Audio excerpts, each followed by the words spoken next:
let's talk about something no one ever wants to talk about in first-person shooters, the story. Oh, we love to talk about the story. So Shadowfall starts 30 years after the events in Killzone 3. The situation now very much is like Cold War Berlin, but then in the future, the Vectans and the Helgens live side by side. They're divided by a vast wall. So two opposing forces, arch rivals, living so close together, that's not going to go right. This is our home. This is our home too! So we introduce a new player character. It's a Shadow Marshal. Shadow Marshals are hero soldiers in our universe. They're kind of a one-man SEAL Team 6. So it really is down to you to prevent these events from escalating too much before all-out war is going to come. Let's talk about some of the weaponry you'll be wielding in this game. What is your personal favorite weapon? That would have to be the Shadow Marshal rifle that comes with the Shadow Marshal. It's great, it's got two different modes on it. In its primary mode, it's a short-range weapon. You can extend it physically, roll it out, and it's got a sniper mode to it. It packs a real nice punch. While you're ziplining, you can still shoot it. It's kind of like a handgun in that regard.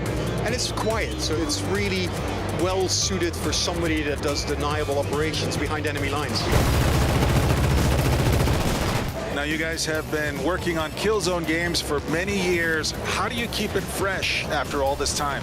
If you look at the game just visually, it's a fresh new look to come with obviously the fresh new PlayStation 4. I think what we're doing this time around is we're really going for a different gameplay style. There's a lot of innovation on that. So PlayStation 4 allows us, whilst keeping the high resolution, etc., the great effects, great animations, to also have a much more open, larger scale environment. And within that, it's pretty free form. You can zip line through the level because it's all streamed in. You could take the objectives in a random order, but depending on which order you play them, that determines the combat. So there's a lot of gameplay impact on the choices that you make.